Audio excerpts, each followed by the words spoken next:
Jim Longo Exchange. I'm your host, Jim Longo, where real people tell their real stories, and we continue with our amazing guest, Bill Gagnon. Bill, how are you today? I'm great, Jimmy. Thanks for having me again. I appreciate it. Oh, you're awesome. Now, tell me where you're at today. Well, it's kind of interesting. I think I might have mentioned in the first session that I grew up in a small town up in northern Maine, and I'm actually visiting my mom today up there. So it's kind of interesting that we're taking off from here today. I'm actually this is kind of interesting, a little golf analogy. I am a long par 4 away from the Canadian border, put it that way. That's great. A driver and a long shot, and I'd be in Canada. So I'm at my mom's home. I'm in this den, a small den. It's a TV den. It's been converted. And it was actually my bedroom when I was growing up. My brother and I lived in this small room, 10 by 10, 2 twin beds, a dresser, and no room to move. But It's kind of ironic that I'm actually in this room. It is the quietest room in the house. So that's where I am. And visiting my mom, which I'm happy to do. My brother left yesterday, so he was here for a week. And I had some, we tag teamed. I'm here now and spending 4 or 5 days with my mom and looking forward to it. She's 91 and she's still fantastic. Takes care of herself, and I'm That's here great. to do a little bit of yard work for her, and enjoy it. It's a blessing you still have her. That's awesome. It's a blessing. Absolutely. So that's where I am. So I just want to say we'd finished up with Notre Dame, but I wanted to ask you: do you have anything to add about your time at Notre Dame, or anything else to add about Notre Dame? Yeah, I mean, I guess as I was reflecting on the first session, I don't know if I really expressed enough, how important I think it was for me at the time in that generation as compared to this generation now that we went away. I mean, I was from a small town up in northern Maine, didn't get exposed to a lot of things, didn't get exposed to a lot of people with different interests. And, I kind of thrust myself into that environment at Notre Dame, and I got to meet a lot of different people. And although my personality was probably developed a lot when I was young, whether outgoing or introverted, and I'm certainly more outgoing, my character was probably more developed at Notre Dame with the people that I met, the fact that I had to become extremely independent. I couldn't rely on my parents for anything because they were far away. The way the school was back then, Jim, they didn't care whether you went to class or not. I mean, if you went to class and you passed, you were good, but you really, really had to take a lot of responsibility. And the relationships that I made there were life-changing. And to me, it built a lot of my character. It made me more independent. It made me more competitive in like a work environment because we were competing against some pretty good students and we wanted to get good grades. So I guess how important it was. And I think a lot of times kids nowadays that do online classes and don't have that classroom experience or living in a dorm like we did, really miss out on a lot. And I think it was really important for my development and to learn how to live with people and to deal with people. As for me, it was all about relationships in my profession, my staff relationships and my relationships with my patients. So I think I really wanted to stress how important it was and how it was a great environment for me to be in and to learn. And I just met a lot of nice people. And I have lifelong, obviously I have 8 or 9 friends that we text on a daily basis. Yeah, it's great. And, I think college gives you you're able to get along or try to get along with different people that you haven't been, haven't had that experience with growing up. Yes. You know what I mean? Yeah, sometimes you'll meet people there that were, that I had one roommate who didn't have a brother or sister. So he was raised as a single child. So he had to adapt to living with other people in a dorm and sharing a room, and sharing a bathroom and eating in a cafeteria, all stuff that, you really have to learn how to do. And that's how you deal with life. So you have to adapt. And it just makes you a better person. So I feel sometimes kids nowadays don't have that opportunity because all their classes are online, or they don't even have to physically go to classes anymore. So I think they're missing out. And it was very important in my life, and it continued when I went to dental school, obviously, because it was a different scenario, but the same type thing. Okay, let's jump into that now. You're You're going to dental school, and we'd already talked about you haven't really had any practical experience with dentistry at all. So this is kind of like going in blind. But how did you end up? How did you end up choosing UConn? So interestingly enough, so basically when you're at that point, and it's basically your junior year in dental school, where or actually in undergrad, where you decide where you're going to be going or what you want to do, and then the beginning of your senior year, you start applying to schools, because basically they want all the applications in by the fall so they can start interviewing people for the next year, and they try to do a lot of their acceptances by Christmas time. So basically at Notre Dame, unfortunately, because it was a pretty large pre-med school, we had a pre-med advisor. So he sat down with all of us end of our junior year and kind of helped us figure out what schools we might want to apply to. Now, I was from the Northeast. I went to school at Notre Dame, but I really wanted to come back to the East Coast. So I applied to many schools in the East Coast. I applied to Tufts, which is the largest dental school in the East Coast. I applied to that school. I applied to Case Western, which was in Cleveland, great school. Northwestern in Chicago. Fairleigh Dickinson in New Jersey. I threw one out in Iowa, believe it or not. I applied to University of Iowa for some reason. And New England, as big as New England, I mean, as many schools as there are in New England and Ivy League schools, there are very few dental schools. Maine did not have a dental school. New Hampshire did not have a dental school. Vermont did not have a dental school. Rhode Island did not have a dental school. So the only dental schools, there were the three schools in Boston. It was Tufts, Boston University, and Harvard. And Harvard was a very small class, like 25. And then there was University of Connecticut, which was a state school, obviously. It was a very small dental school. They only had 50 students per year. It was a fairly new school, but they said that they would put a preference for New England people. So I thought that would be a good school to apply to. And on top of that is the cost, because it was a state school, was about a third of the cost of like a Tufts would be or a BU would be. Do you remember the cost, Bill? So let me tell you, back then, I mean, this is mind-boggling. At that time, Tufts was about $25K a year for the dental school, where the undergraduate there was going to be like 6 or 7. So dental school was quite a bit more expensive. University of Connecticut, the dental school was, believe it or not, it was $8,000 out of state and $4,000 in state. Wow, which is mind-boggling. And now they're all about $100,000 a year each, all of the dental schools. Wow. So it was a big difference, and I was hoping to get into that school for a couple of reasons. Number one, the cost. Obviously, I was going to probably be paying for most of it with borrowed money. Obviously, I didn't want my parents to be paying any more. Mm-hmm. And I also liked the fact that it was not on the main campus. It was in Farmington, Connecticut. It was in a beautiful area. And it was a very safe area, and it was it was a new building. So I said, you know what? If I do get into that school, I think that's where I was going to go. And I was fortunate enough to get in. I was one of the only 2 out-of-state students to get in, believe it or not. So really? There were 50 of us, 48 from Connecticut, and 2 of us from out of state. So a little fortunate that I got in, and so that's how I ended up there. I mean, Case Western, I thought about Northwestern. I got into both those schools as well as Tufts, but I think it was the cost and the location that was important to me. Yeah. So you get there. So, what's it like? Well, it's totally different because, basically you're on your own. There's no campus. I mean, it's, obviously Storrs has a campus, but the health center did not have a campus. Basically, it was a hospital on top of the hill. It was a hospital that had a medical school, dental school, and it had some graduate programs in there. Basically, you were on your own to find a place to live. They certainly helped you a little bit in the admissions department. Once you got in, they would say, listen, here's some possibilities. So basically, you were calling and trying to get in with other students. So fortunately, I ended up rooming with a first-year dental student from Massachusetts. Wow. He was from Reading, Mass. He went to UMass, where you went. What was his name, Bill? His name was Mike Bittrick, and there's a lot of similarities. Yeah, he was just a great guy, very, very hardworking, very honest, just a likable guy. Yeah, probably the most likable guy in our class. Very, very studious. He was dating his high school sweetheart, which I was as well too. His high school sweetheart was a BC grad. And she was living in Boston, but she would always every weekend she would come down. So we had a 2-bedroom apartment right across the street from the health center. So it was easy access. We could walk up if we wanted to, or we could drive our cars up. It was basically about a mile away.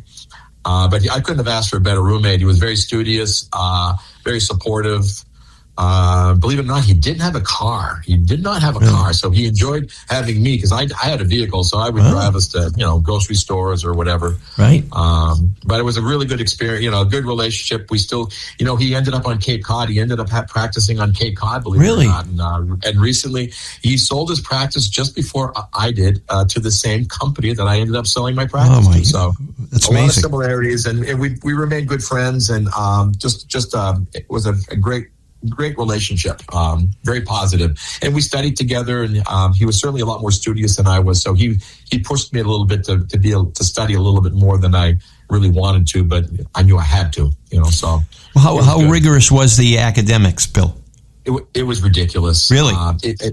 Because the speed of the information they gave you. So the University of Connecticut is different than almost every other dental school in the country, with the exception of Harvard. Our first 2 years were combined with the medical students. So we do our basic science, which is the first 2 years is all basic science, anatomy, physiology, cellular molecular biology, and we go through the organ systems, we dissect the body, we dissect the complete body. But all the exams and all the classes are 100% with the medical students. And you're being graded with the medical students as well, which makes it a little bit more competitive, a little bit more difficult, because typically we're a little bit better academically than the dental students. But it was pass-fail. So in other words, what would happen is they gave you a score that was either at the mean, above the mean. It was all basically on whether you were above the curve or below the curve. But basically, you had to pass. And if you didn't pass, you had to take the exams over again. Wow. And we did things in committees. So the first time that we get there, instead of having 5 different courses, you had one course. It was cellular molecular biology. So it was a rehash of all the sciences that you've ever done, all the biology, all the chemistry, all the basic sciences that you've had. And we did that in a 2 or 3 month period. So we were in class from 8 in the morning till 5 at night, 100% classroom work. It wasn't like you had time off in between. And you had labs to do stuff. And then basically at the end of the 2 or 3 months, we took the exam. And if you passed the exam, you went on to the next one, which was anatomy, physiology. And that was intense because basically you had cadavers and you dissected the entire body with the medical students. They put you in groups of 4 with one cadaver. And for the next, I think it was 5 months or 6 months, we dissected the entire body.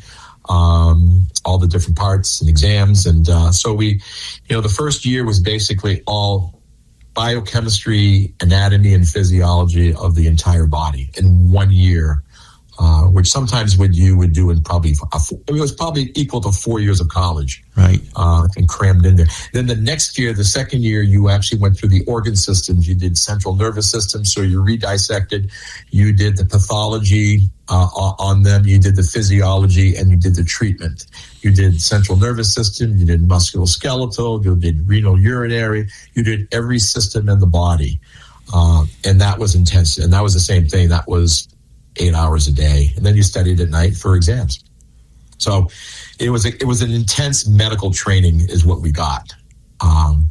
And then once a week we would go into dental clinics and we would learn a little bit about dentistry, a little bit anatomy, physiology of the tooth, of different things, but we really didn't treat any patients at all until third year. So wow. 2 years of schooling was really medical school for me more than anything else. So it was really intense, and very little dentistry. So a lot of kids got that first 2 years and did very well academically. But then when they went in the clinics, the third year, when they found out they didn't like it, or they weren't good with their hands, or they didn't have interpersonal skills to deal with people. A lot of people fell off. Really? Fell off, and some just quit. Some decided to go into medicine instead. We had a few that went into medicine instead. And some just decided that it wasn't for them, and they went to graduate school and did something else. Wow. When did you realize you wanted to do this, Bill? I I liked the medicine part. I thought that was really cool. And I always thought that, if I didn't like the dentistry, I could always do something different in it. When we got to the third year, which was really intense into the clinics, basically what they did is they basically, in the first 2 years, you're learning skills a little bit like, how to drill, how to do this, on a typodont. It wasn't on a person. It was basically on a model, on a plastic model. Right. So you did a little bit of that. And I kind of liked it, though there wasn't a live person we were working on.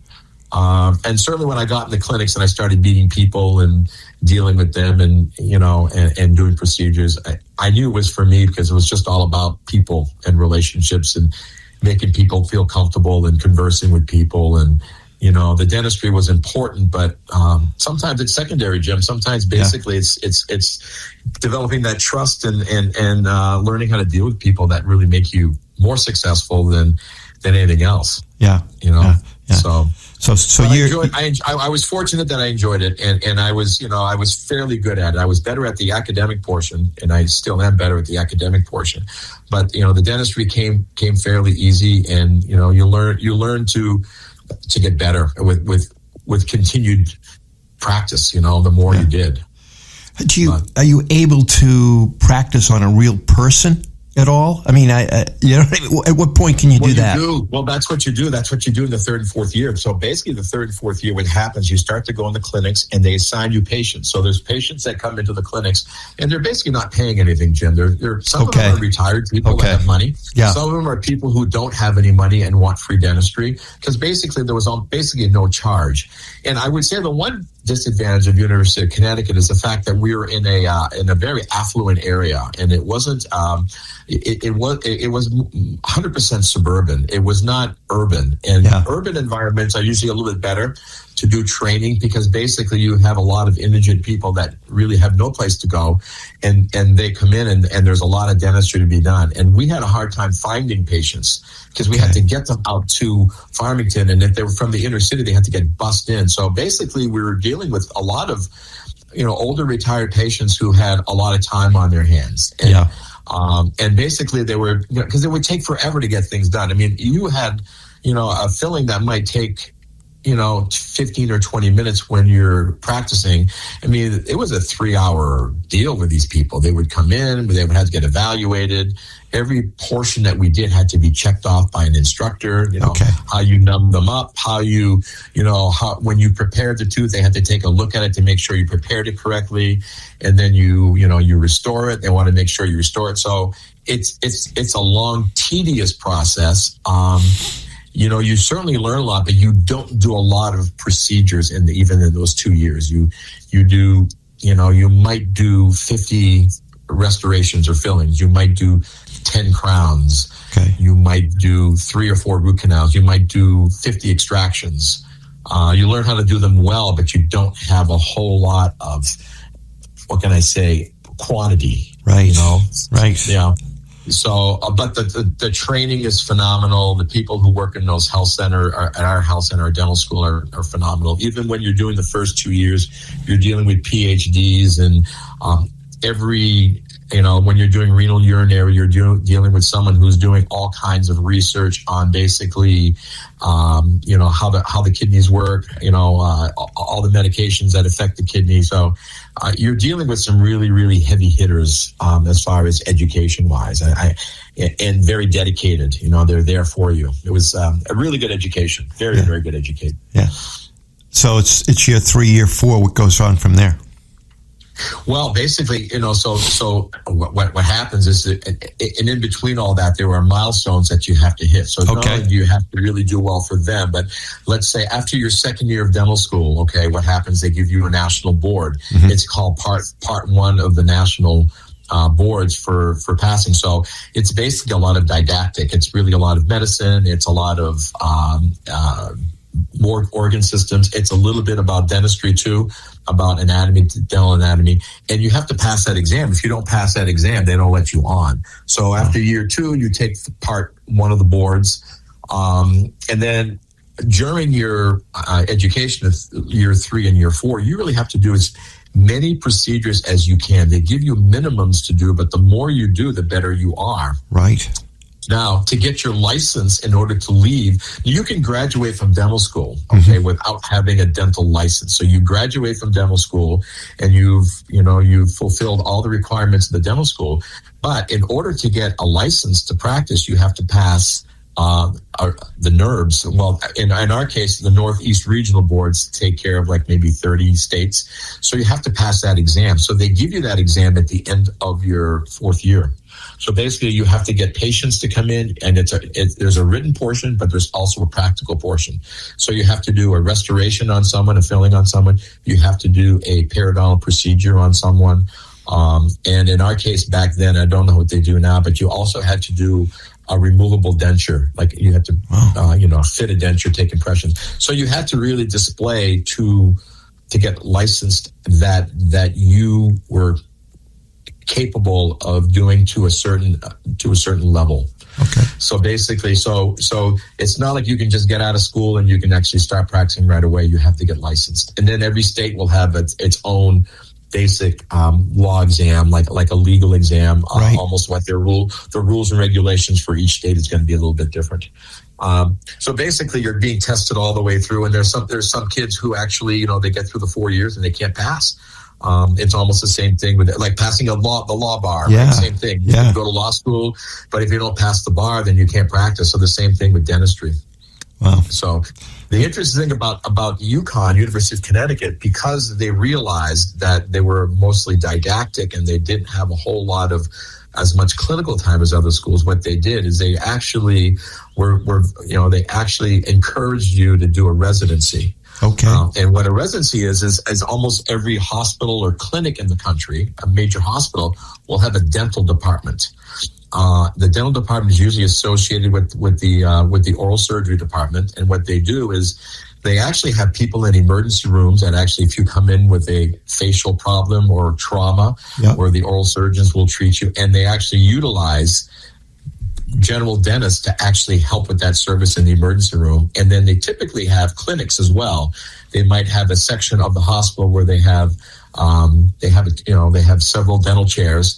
And what they'll do is if they have someone coming in, let's say they need cancer therapy or anything like that, but they have all kinds of dental problems that might have infections, they'll send them to the dental clinic to clear them of all the dental infections, because they would not be allowed to have either chemotherapy or radiation therapy or anything with a dental problem, because it would exacerbate or make the problem worse. Yeah. So I fortunately, and I applied to several programs, and I got into a program on Long Island. So the program was based out of Long Island Jewish in New Hyde Park, New York. It serviced that hospital, which is a very large hospital, and also a hospital in Queens. It was a trauma center in Queens, in not the nicest section of Queens, but where there was a lot of trauma and a lot of things going on. So I actually got into that program. It's a 1-year program where we did. It was really interesting. We did dentistry all day. During the day, we did dentistry from 8 a.m. till 5 in the dental clinics. We treat a lot of people very quickly. So you learn to get fast. You learn to get proficient. So all the things that was missing from my dental school training as far as quantity and exposure, I got in that 1 year. Okay. And the interesting thing, and I could probably spend 2 hours telling you stories. The other thing is we helped in the emergency room. So we were the first call in the emergency room. So basically in the evenings, every evening, up until from 5 o'clock that we left the dental clinic until 8 o'clock the next morning, one of us, and we were 4 of us in our program, one of us was in the emergency room. So every 4th night we stayed overnight in the emergency room, and every 4th weekend we spent the whole weekend in the emergency room. And we were, Jim, I think I told you, it's like The Pit. If you're familiar to the movie, the show The Pit, it's exactly like that. That's how quick that was in there. We saw trauma, we saw gunshots, we saw well, you're a dentist. So what happened? You're a dentist, but you're working believe it or not, you're working as a physician. And in that case, you were working as a physician. Wow. So I have to tell you this quick story. Yeah, please. It's a really interesting story, and it relates later. So it must have been the second weekend that I was on. And like I said, we were in a trauma center and also a center where it was a city hospital. So we couldn't reject anybody. So anybody who had trauma or had anything happen to them, if they went to a private hospital where they didn't have insurance, they would send them to us. Okay. So we were completely inundated with people all the time. So I remember I was first on call. So what happens, the dental person is the first person on call. If we can't handle it, then we bring in the first-year oral surgery resident. If he can't handle it, the second-year resident comes in. But we're the only ones that are basically, in-house. Right. So I get this call, and I'm sleeping. It's about 2 o'clock in the morning, and I'm sleeping in a local dormitory. So I make my way to the emergency room, and they've got this guy who was shot in the face. Whoa. He took a shot right to the face, and he's handcuffed to a gurney. And he's barely alive. He's barely alive. He's got a gunshot. Right. He's been stabilized. And I'm the guy. Believe it or not, I'm the guy on call. It's my second week there. So they're looking at me like, Doc, what right. do you need? What orders do you need? What? And I just look down at this guy and I go, hey guys, this is my second week. Can you just save his life? Can you just save him? And then I'll look at his teeth. But, so anyway, obviously I was working in conjunction with them, but the story was, this is the interesting story. So this gentleman, was robbing a local store, and he fell through the skylight. And as he fell through the skylight, he activated a silent alarm. And the owners so the police never showed up. It was the owners of the establishment. And I don't know whether they were, they were mafia. I don't know what they were, but they actually brought guns with them. And when they found the guy, they shot him in the face. And then the police came. So he's being brought in, shot in the face by the owners. And he's complaining that he got shot, and I'm sitting there going, I don't want any part of this. Right. But the bottom line is we ended up, saving him. We ended up stitching him up. We ended up, he had to be admitted, obviously, but we spent most of our time, believe it or not, doing trauma, stitching up faces from motor vehicle accidents. We saw toothaches, but we weren't allowed to extract teeth. We would have to refer them to come back to our clinic the next day. We would put them on antibiotics. But we also were backup for anybody if there was a motor vehicle accident or something, or someone was having a heart attack and they needed an extra hand. We were the extra hand.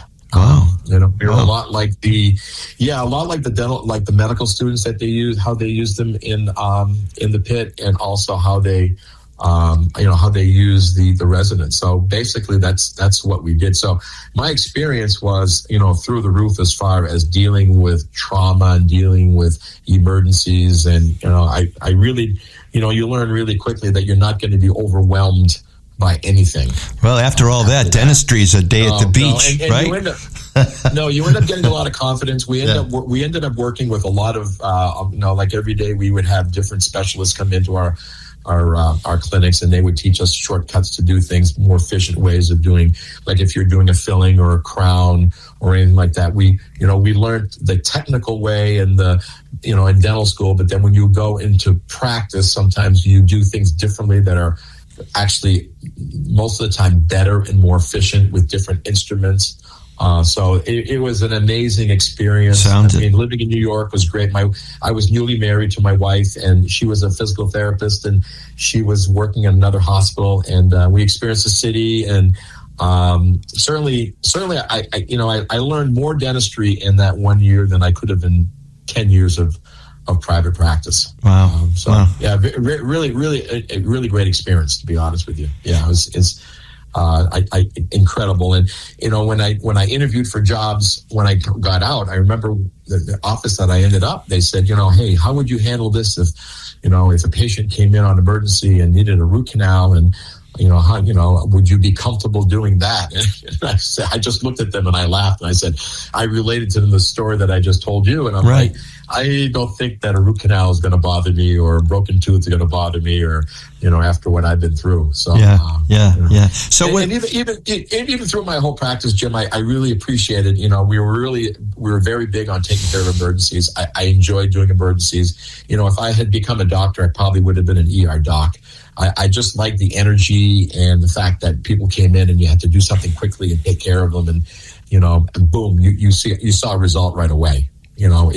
People got better. Was there ever any hesitancy at all that you wanted to do this type of work during this time? No. I really thought about becoming an oral surgeon, especially my experience of that first year in my residency. And, I really wanted to do that. But there's one thing that I did not like about oral surgery. I did not like putting people asleep. Okay. And we did a little of that. We had a whole month in my residency where we actually worked with the anesthesiologist. We were working and actually doing general anesthesia. And so we had to learn how to intubate people. We learned how to do phlebotomy, like start IVs, and we learned how to administer IV sedation, yep. And also aerosol sedation. But at the time, what I was really concerned about is being in a practice by myself, not affiliated with a hospital, and putting someone to sleep, and they would have an adverse reaction to something. Yeah. And you couldn't bring them back. And I said, I just didn't want that part of the medical, that part at all. I said, so though I really thought about becoming an oral surgeon, I knew that because I didn't want to do the anesthesia part, I wouldn't be able to do that because there's so much anesthesia involved. And now it's a lot easier because they use propofol. I mean, as you well know, it's great stuff. And it's great stuff. I mean, it's easy to administer. It's very safe. People always come out of it. They do well. But at the time, it wasn't that. We were using phenobarb. We were using so many different things. We're using ketamine. Think about all the stuff you've heard about those things. Yeah. They were certainly a lot more dangerous. And I said, I want to simplify my life.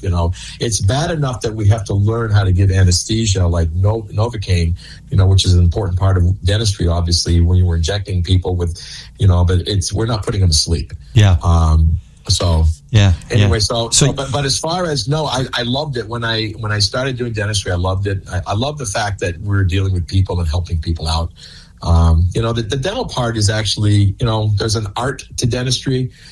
There's a science of dentistry. The art part is making people feel comfortable. Yeah. The science part is being able to do what you do. But I would say it's almost more art than it is science at some point. Yeah. Yeah. But I enjoyed it, and I miss it. I don't miss working in a small environment. I mean, that's tough, dealing in a small, dark environment. And as you get older, you become a little bit more gun shy. I always say, like, the best doctors are the ones that are anywhere between, 35 and 60, 65. After you get older than that, I think your vision gets a little bit compromised, and sometimes your endurance or over a longer procedure becomes a little compromised. Yep. I was fortunate. I loved it. So you finish your residency. What goes from there? Do you know what you want to do next? Yeah. So once you finish your residency, and if you're just doing general dentistry, then you've got to find a place to practice. I mean, a lot of my classmates, their parents, were docs, so they went into their practice. I didn't know anybody that was a doc. I didn't know really where I wanted to live. So I'd gone from Maine to Indiana, Notre Dame, then I'd gone back to Connecticut, and I was in New York. But I was like, New England drew me. I was like, I really wanted to get back to New England. Yeah. And I didn't want to go to the northern part of Maine because I knew that I didn't want to go back to the town that I grew up because I knew I'd be, it just wouldn't be a good environment for me. I know too many people, and I think expectations would have been high. And I'm like, maybe around the Portland, Maine area or Boston. So my wife and I, we grabbed a map, we drew a circle, from everywhere from Portland all the way down to, I would say, almost Boston. I would say almost Boston. So obviously New Hampshire was right there, right kind of in the middle. And then I knew that I didn't want to be a sole practitioner. I didn't want to be in a small practice because I think the energy would have been too low for me. Like one doctor, one hygienist, one assistant, 4 people working with the same people every day, not being able to collaborate with other doctors. That wasn't for me. So what I did is I looked at practices that had multiple doctors, like group practices. And I sent letters to, I would say, 150 to maybe 200 practices, just an introductory letter. Okay. Cold, not knowing if they wanted to, were looking for anybody. In the meantime, the dean of my dental school had recommended me to a practice in Connecticut. I was in Fairfield, Connecticut. So I drove there, interviewed with them. Really, really nice practice. It wasn't exactly where I wanted to be in that part of Connecticut. And they took me around. They gave me a tour of Fairfield, So I'm touring with one of the doctors who was selling the practice, and he said, "You'd be taking my spot." He says, "Let me show you around." So he drove me to, the country club, that he belonged to. He drove me to the yacht club he belonged to, and I'm not overly impressed because I'm not a country club. I wasn't a country club person. I wasn't a yacht person. I'm like, okay, so where's this going? And then he drove me past a church, and it was a Methodist church, which is fine by me. And he said, he says, my wife's out there. He says, I was Catholic, but when I got here, all my patients were Methodist, so I decided to convert to become a Methodist. And then I said to myself, well, I don't know if this is the place for me. I'm going to have to probably change who I am, and I didn't want to do that. So anyway, I said, maybe not Southern Connecticut. And then, I interviewed at this place that I ended up at. Believe it or not, there was two docs that practice was growing in leaps and bounds. One was 45, the other one was 35. And, they were growing, and they wanted another dentist. And I interviewed there, and they were excellent, practitioners, very vibrant practice, and they had a lot of energy. And I said, I think this is the place. So, they offered me a job, and I took the job, and they had a satellite office that they were trying to open up as well. So I was able to spend time at, both practices, learning from a lot of different people, and I thought that was a good environment. So where was that built? Where was the practice? Was in Hudson. It was actually the practice that I ended up in. It was in Hudson, New Hampshire. Oh my! Really? And there were two young docs working together, and the practice was named after their name. And I really won't say the name of the practice because one of the docs got in. It's a long story about how I ended up staying. Right. But I was there for, about a year. And then I was going to move on only because I didn't think that they were that busy, or 2 years. And one of the doctors had something happen in his life, personal thing happen in his life that was not good, and ended up having to stop practicing. So the other doctor was there by himself. And he was, obviously he was in need, and I had been there for a couple of years. So he said, "Bill, I really need you to stay. Will you stay?" And I said, "Absolutely," So this is your first job. How it was my first? Yeah, it was my first job, Jim. It was incredible. And it was in Hudson. Okay, I want to walk back a little bit here. Yeah. You had mentioned your wife. Okay, yes. So you were married at this time. Yes, and you're not working, making any income, I don't believe. So how did you guys survive?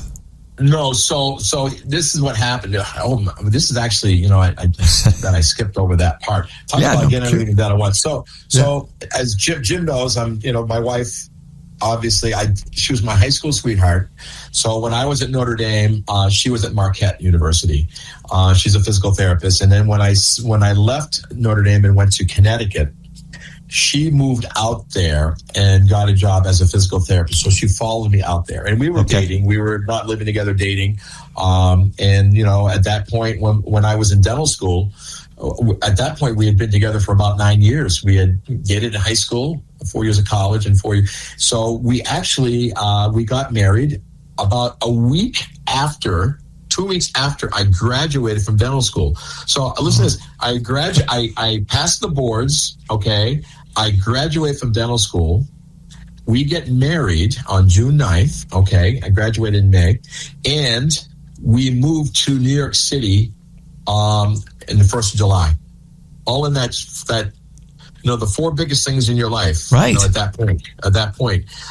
So basically we were, when I was in dental school, we were not married, and we were living. So she had her little job and whatever, and I was living off of borrowed money. I'd borrowed some money.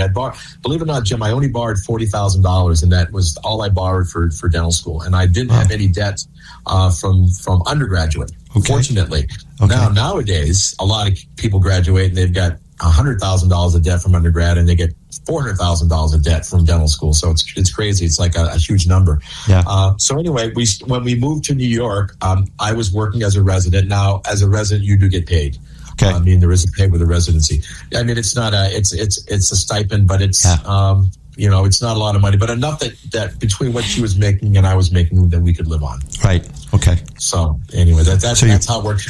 And then obviously, we lived together in Bayside, Queens, which was a great spot. And then when we moved to New Hampshire, took the job in New Hampshire. We got an apartment in Derry, and she worked as a physical therapist and I worked as a dentist, and no kids at the time. So right. yeah, it was a kind of a nice lifestyle. It was a nice lifestyle. We were busy with our careers, pretty much. Building absolutely. Our careers. Yeah. So you end up your very first job. Do you remember your first patient? I don't remember. No, I don't remember my first patient, but right. I tell this story all the time. So when I started working there, the practice was booming. Like I said, it was a very, very large practice for the time. There were 2 doctors. There were probably 15 employees there. We had 4 hygienists every day. It was in a small building. And we'll tell that story later about the building, what we did with the building. It was a small building that we couldn't expand upon. We were like landlocked. There was like wetlands behind us. There was a business next to us. So we were stuck in that building. We really couldn't go upward. But anyway, we stayed in that building for a long time. Now, I do remember that they wanted to expand their hours. So when they hired me, I worked a lot of evenings. So we went from being done at 5 when we had 2 days that we worked till 8 o'clock at night, which really expanded that practice. We had 2 days where we worked till 8 at night. I was there with a limited staff. And then we also had Saturday hours. So we basically worked from 8 to 2 o'clock on a Saturday, which is unheard of. Yeah. So we built the practice very much that way by people coming in on Saturdays on emergency. So I do remember this story. This is a great story because it ends up being a very personal story. So I think it might have been maybe the first month that I was there, we get this phone call from this gentleman, that he had a toothache. He had 2 teeth that were hurting him, as a matter of fact. And he wasn't a patient of ours. He was a patient of a local dentist. But the dentist was not working on a Saturday. And we weren't that busy. So I said, well, come on in. So he comes in. And I diagnosed that he has 2 molars on his lower jaw that were infected and abscessed. And I told him, I said, listen, well, I've got time to treat one of them. You tell me which one is the worst, and I'll numb you up, and I'll start a root canal on it. I'll get the infection out of there and get you comfortable. So he said, I can't remember right or left, but he said left one. So anyway, I do that. So he leaves. It's probably about maybe 9 in the morning. So 12 o'clock rolls around, and we're still there. And, we didn't have that many patients. So he calls again. He says, Doc, that side is great. He says, but the other side is still killing me. Is there anything you can do for it? I said, well, believe it or not, I've got nothing else going on right now, so come on back in. So he comes back in. This is amazing. He comes back in, so I do a root canal on the other side, or start it. And I said, listen, I said, we're not into stealing patients from other doctors. I said, listen, I get you comfortable. I said, go back and see your dentist, on Monday or Tuesday, and I'll tell him I'll send a note saying what we did, and et cetera, et cetera. And he goes, well, heck no, I'm not going back there. You're my dentist now. and as it turns out, he ended up being a patient for a long time. His entire family came over. Interesting. His son who became a patient is now one of my best friends. We became really close. And I've known him for over 20 years now. We do a lot of things together as couples. But the other part of the story is after I finished him and we fixed him up and everything, and as we got more into implants down the road, 10 years later, we started restoring implants. He ended up being my first implant patient, this gentleman. Wow. So, yeah. Wow. So, not only was he one of my first patients and whatever, but he became my first implant patient. And I remember, once we did the implants and restored the implants on him, I remember I said, Dave, and his name is Dave. I said, Dave, and he was an interesting fellow, believe it or not. He was very, very colorful. He was a pilot and all kinds of things. Right. I said, I'm taking you out to dinner. I said, what do you mean? I said, I got to take you out to dinner. I got to make sure these implants work. So I ended up taking, and he's still alive. He's in his 90s now. Lives in Florida, but and I always get stories about him from his son because I'm still very close to his son. But so I there are people you remember, obviously, things you remember. But he especially is one that I remember only because of how I met him and how we were able to, and I guess that's how our practice kind of grew, that we would take emergencies. We would see 10 emergencies a day. If no one would see them, we would see them. And, and whether they, and most of the time they paid, but sometimes they didn't pay. And it didn't really matter to us. We were just helping them. We were doing, I always thought of dentistry as like we have our own little hospital, like when you have a dental practice, your own little hospital because they have no other place to go. If they go to an emergency room, they're not doing dentistry there. So Right. I always told our staff, our job is to take care of people. If they have emergencies, we've got to see them, and that's how we kind of built our practice. Thank you for listening to this episode of the Jim Longo Exchange. The story continues next time.